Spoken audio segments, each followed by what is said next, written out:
toes never want to behave. Hi everyone, my name is Brittany and welcome back to my channel. So for today's sew along, I wanted to show you all how to put together the Melisse dress. This dress was originally designed for Talco magazine's 3rd issue, the summer issue, and their theme for the month was vintage. This magazine offers full-size patterns of at least 10 designs each issue, and it really celebrates the home sewist and encourages people to, experiment and play with new design concepts and just have fun with sewing. So the Melisse dress was actually inspired by a conversation that I had with my best friend, and we were talking about what it feels like, to go to the beach and have the wind in your hair and the salty air and just like that feeling that you get when you are on the beach surrounded by the ocean waves and everything. And so this is actually where the idea for the dress came about, was that feeling. I really wanted, when you wear this dress, to evoke that sense of being on the beach and a little bit more carefree and very like going with the flow. And Melisse is actually the French term for lemon balm, which is one of my favorite summer herbs. I absolutely love it. I love making a sun tea out of it every year, and it just tastes so refreshing and just like summer. Originally, this pattern started as just a simple dress design, but through the creative process, it turned into a 3-for-1 design. So it comes as a dress, a top, and a skirt view. Today, I'm going to be working on just the dress view, and I'm using this gorgeous printed bed sheet that I found at the thrift store. And I think that it's kind of perfect for the vintage theme of the magazine to be using a thrifted bed sheet. I'll also be trying to incorporate a couple of vintage like hand sewing techniques while I'm working on this garment. So I think that it's all going to tie together really, really well. Let's dive right in. It's time to start sewing the Melisse. Luckily for this pattern, even though it's a rather large pattern, we don't need that many materials. I have everything laid out in front of me for this project that I can think of, including scissors, a seam ripper in case things get wonky, a little tag which I just think is so cute. All of my pattern pieces have been pre-cut, and I've got some tea to help keep me going as well. I've also got my iron and sewing machine off in the corner, ready to get sewing. The very first thing we are going to want to do is to understitch the underarm and the neckline of the front bodice piece, as well as the neckline of the back bodice piece. We will also need to do the same thing with the lining pieces as well. I'm actually using the same fabric for my lining as I am for my main bodice pieces, so I'm just going to stay stitch all of the necklines and underarm bits so that nothing stretches out.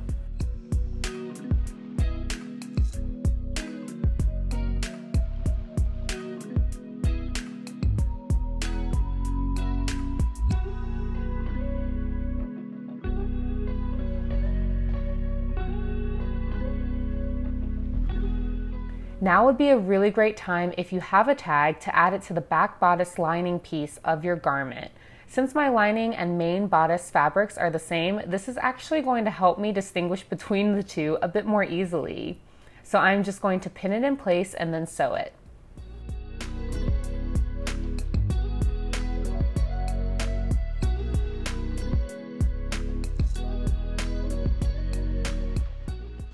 I just love adding little tags to my handmade garments, and I will link where I got this tag from in the description below, but I love it. It's super cute. Next, it's time to sew the darts. I prefer drawing my darts out with a ruler and some sort of marking utensil. I have a piece of tailor's chalk for today, so I'm just going to connect the dart legs with the dart point, creating a set of little triangles.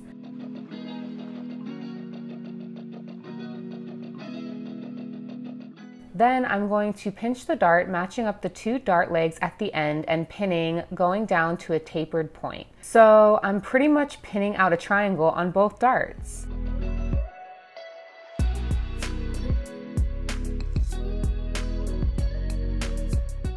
Awesome. Now I'm going to sew these 2 darts and then repeat the same steps with my lining pieces.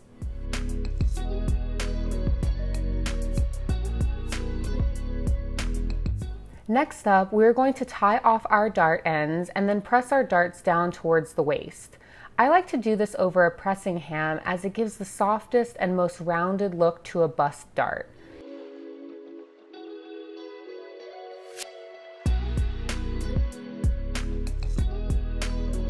And then just repeating with the remaining 3 darts.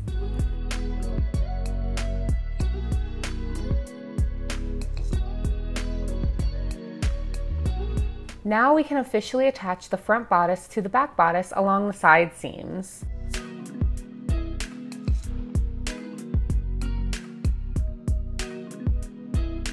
And don't worry too much if you have a little bit peeking out of the corners right here. That is totally normal and will be hidden in the seam allowance.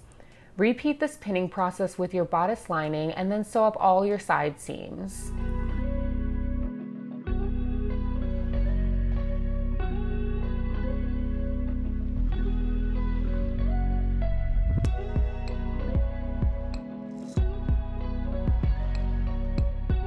Then press all of your seams open and trim up any excess threads you might find along the way.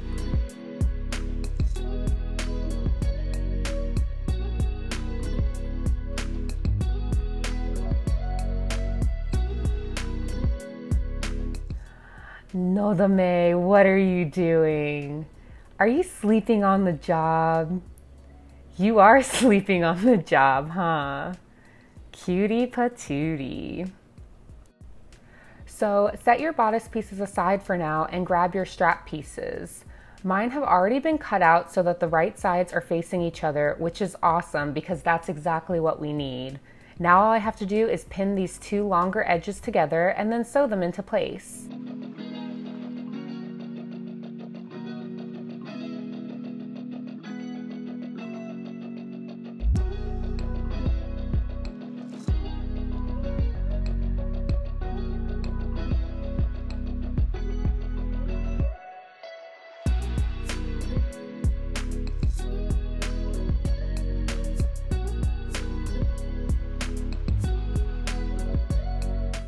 Once both of your straps have been sewn, it's time to turn them right side out.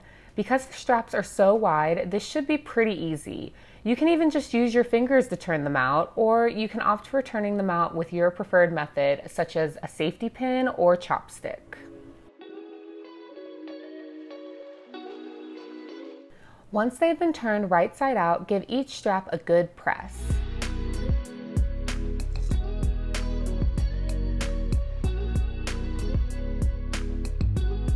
Okay, so this next part is probably the trickiest part of the entire process.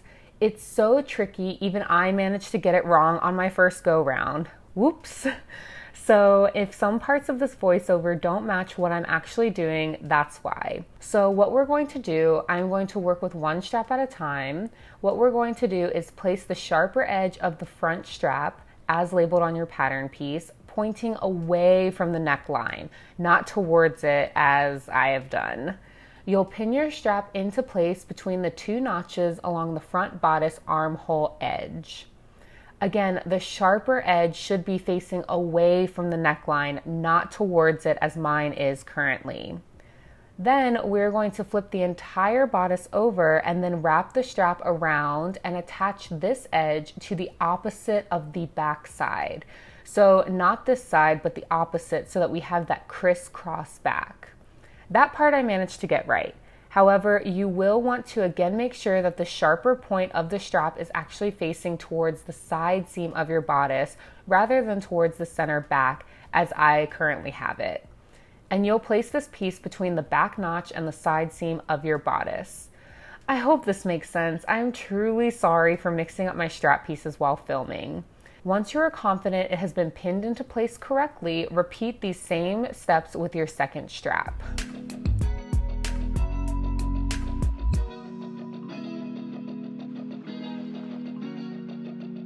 And then baste your straps into place along the edges.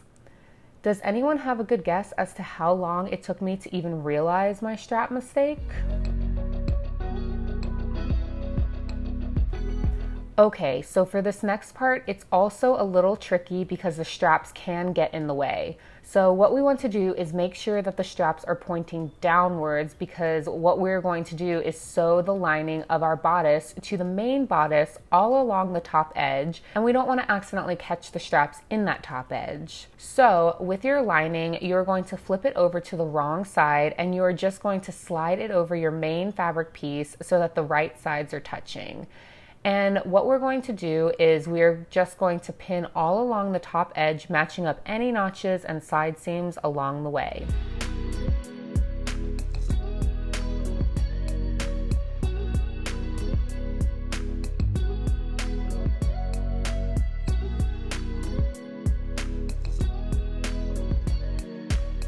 Once everything has been pinned, go ahead and sew all along that top edge.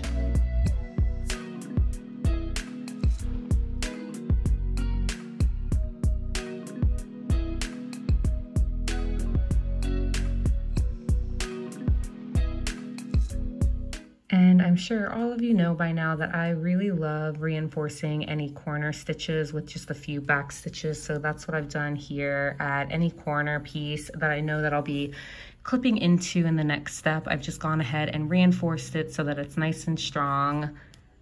Now it's time to clip along any of our curved or pointed seams. This will ensure that all our points come out pointy and our curves lie nice and smooth once we turn our bodices out to the right side.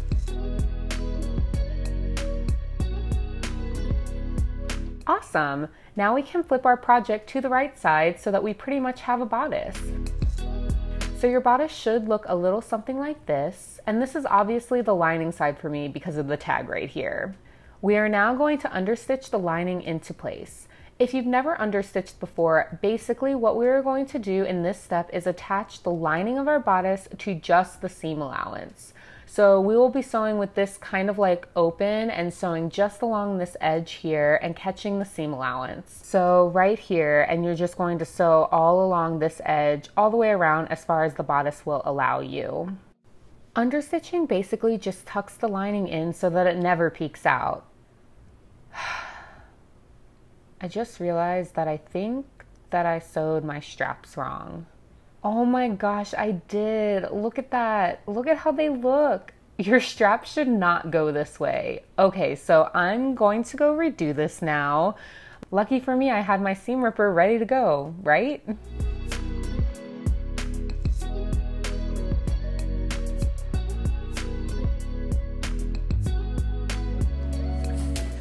I have basically sewed on my entire strap backwards, so changing the front actually means that I have to change the back as well now. So yeah, this is just, you know, a good lesson in everyone makes mistakes, even the person who designs the pattern and is trying really hard not to make those mistakes. Once I had corrected my strap mistake, I headed back to the sewing machine to finish understitching the bodice. And here's what it looks like. This is from the lining side, and then as you can see on the front side, there are no stitches, so this just keeps everything in its place. Before finishing up our bodice, go ahead and give the upper edges a nice press.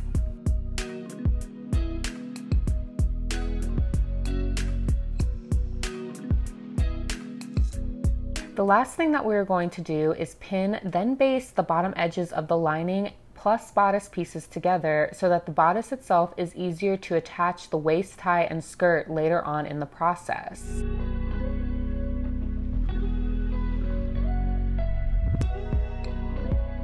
With our bodices complete, it's time to move on to sewing up the skirt. The very first thing you will want to do is to finish the curved edges of your pockets.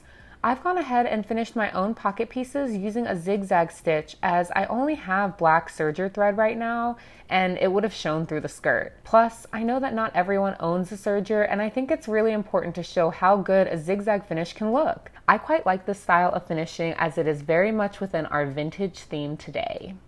With your curved pocket piece edges finished, it's time to pin the straight edges of each pocket to the straight edges of your skirt side seams with right sides together, matching up the notches. Do this for all 4 of your pocket pieces plus skirt side seams.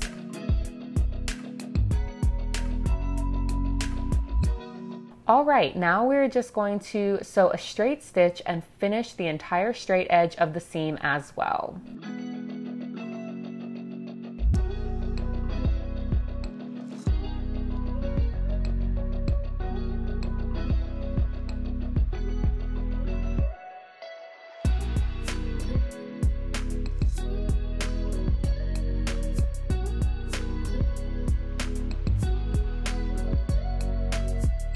Once you have sewn the pocket into place and finished the straight side seam, it's time to press the pocket piece open. So just pressing this piece away from the skirt and then repeating with the other 3 pocket pieces.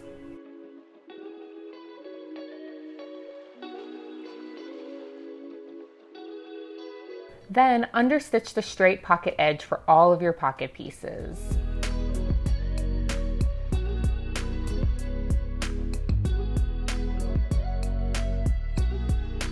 Now it's time to put the skirt pieces together. Yay! Start by placing one of the front skirt pieces over the back skirt piece with right sides together.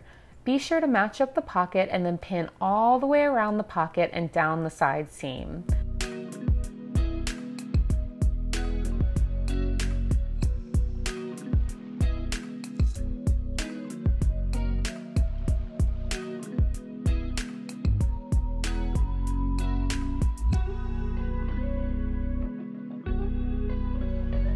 Repeat with your second skirt front piece.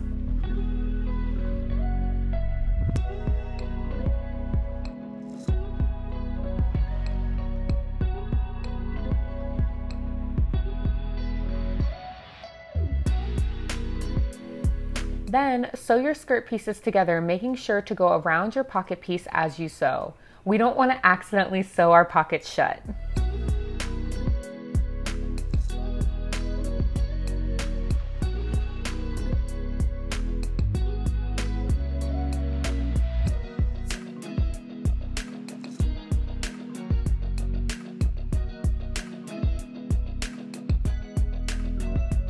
Once your side seams have been sewn, go ahead and finish the 2 open edges of your front skirt pieces. Luckily, one of my front skirt pieces had already been serged since it was previously a bed sheet, so I only needed to finish off one of the 2 edges. So what you want to do now is just bring the 2 front skirt pieces together with right sides touching, and you want to match up the singular notches. Pin from the waist edge of the skirt down to that single notch.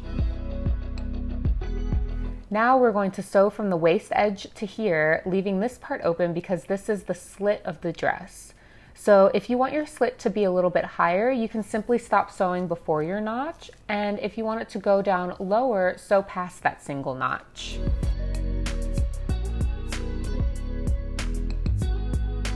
Once sewn, press your seam open and then continue to press the slit seam towards the wrong side of the fabric, pinning it into place as you move along the skirt.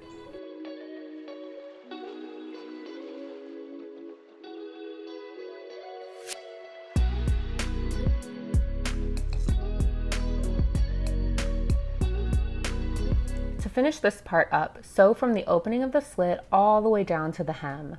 I decided to employ some hand stitching at this point because I thought it would lend the dress a little bit more fluidity. Plus, I absolutely adore a blind stitch. If you want to learn more about blind stitching, be sure to check out this video where I talk about adding sew-in interfacing to garments. I go into depth about how to sew a blind stitch along with lots of close-up images of the process and some of my favorite tips.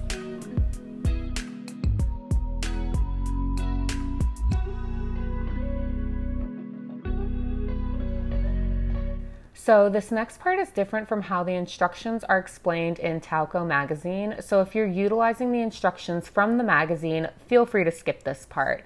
This is a change I plan to make in the future pattern when I officially release it on my website later this summer.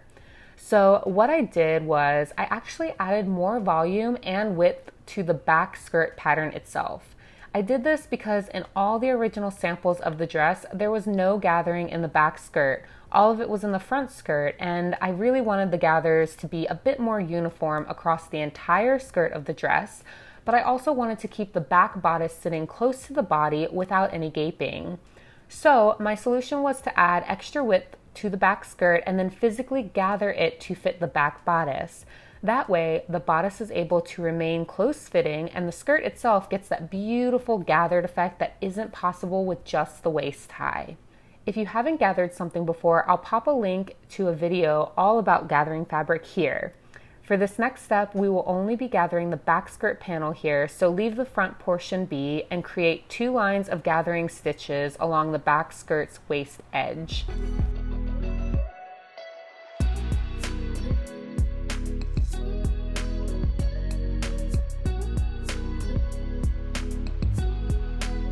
So this next part is also a little different from the magazine instructions, but only slightly. Instead of one continuous waist tie piece, I have 2 pieces that need to be sewn together along this angled edge. What you want to do is, just like if you were making bias tape, is to put the 2 angled edges of the pieces together with right sides touching like this. And there should be a little bit of overhang on either side. You'll want to pin these and just sew from one little triangle edge to the other. So this is what it looks like up close, and I'm basically going to sew from this edge to this edge so that when I flip it open, these little bits are even. With this now sewn up, we're just going to open it up and press the seam open. And you can clip off the little excess triangles on either side as well. Then, with the right side of the waist tie facing you, fold it in half lengthwise and pin all along the very long edge from one short end to the other.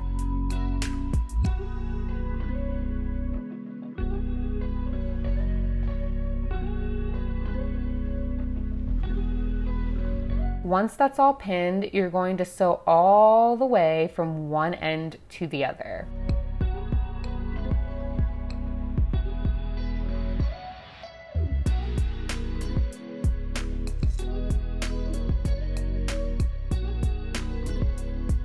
Now it's time to turn the waist tie to the right side. I really recommend grabbing a drink and maybe doing a few stretches, as this part can take a while.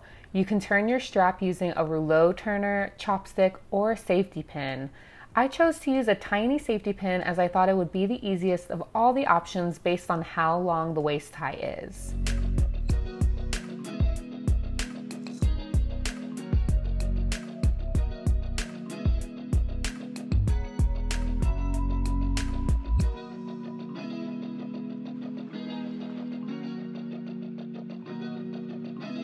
Whew, that took forever. Now, once you're done, you can totally press this tie if you'd like. I personally think it's a bit too small to press, and I find that it gets ruffled up after its first tumble through the washing machine, so I'm just gonna skip pressing it for today, but you do you. Next, grab your waist tie casing and press the short ends towards the wrong side of the fabric twice. Then pin them into place. Then we're just going to sew along this edge right here. Now that these are sewn, it's time to press the bottom edge up, and you'll know it's the bottom edge because it doesn't have any notches. Finally, we're going to baste the waist tie casing to the bottom edge of the bodice. So what you'll want to do is match up the center back notch of the casing with the center back of the bodice right here, and we're going to pin with the right sides together.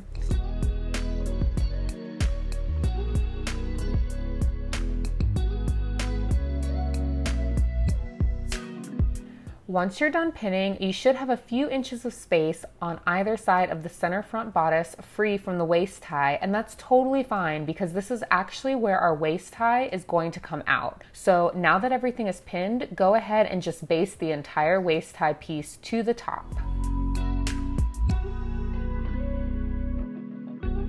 Flip your bodice piece to the lining side and slide it over the skirt so that the main bodice fabric is touching the right side of the skirt.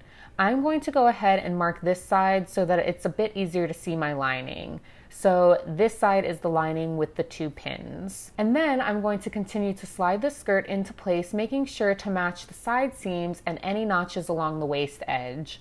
I will also adjust my gathers as I go in order to fit the back bodice and back skirt pieces together perfectly.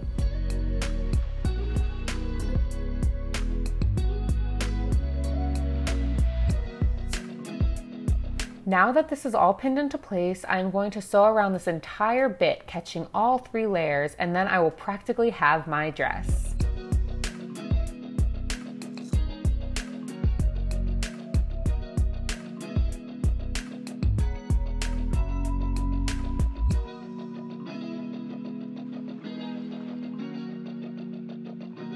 Don't forget to finish the seam edge once all of the layers have been sewn into place.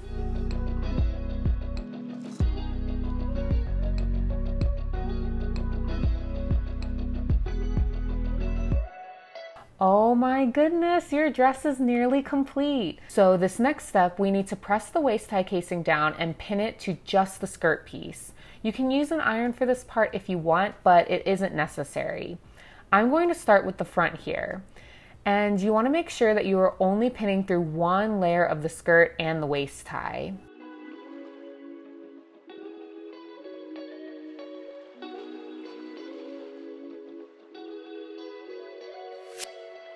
Once you get to the back, feel free to use a few more pins to really capture those gathers into place.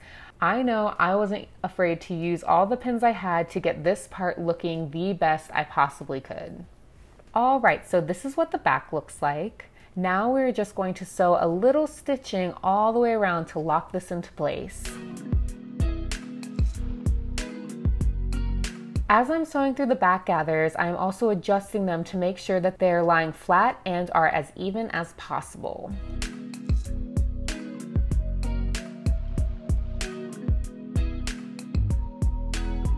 We only have a few more steps and then we are done. So I kept my safety pin on my little tie, and so we're just going to feed this through the channeling until it comes out the other side.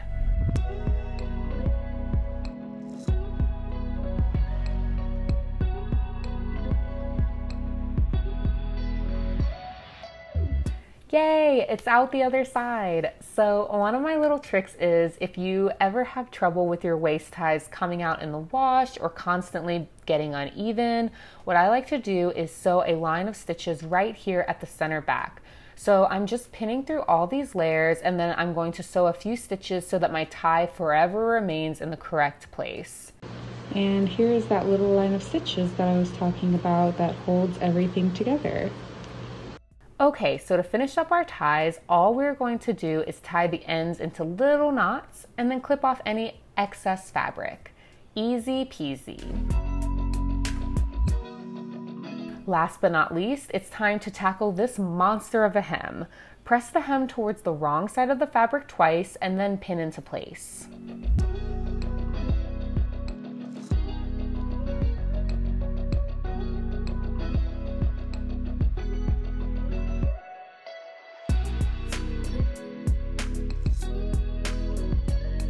Now we're just going to sew along this edge, and again, you can use a sewing machine if you'd like, but I really like how this turned out in the invisible hem, so I think I'm actually just going to continue that through. I'm gonna do an invisible hem, but you do whatever you want to do. I mean, look at how pretty that stitching is. It's totally worth doing a few extra minutes of sewing for such a clean finish on both the inside and the outside. And voila, your Melisse dress is complete. I hope that you feel all of the awesome summer vibes while wearing this dress.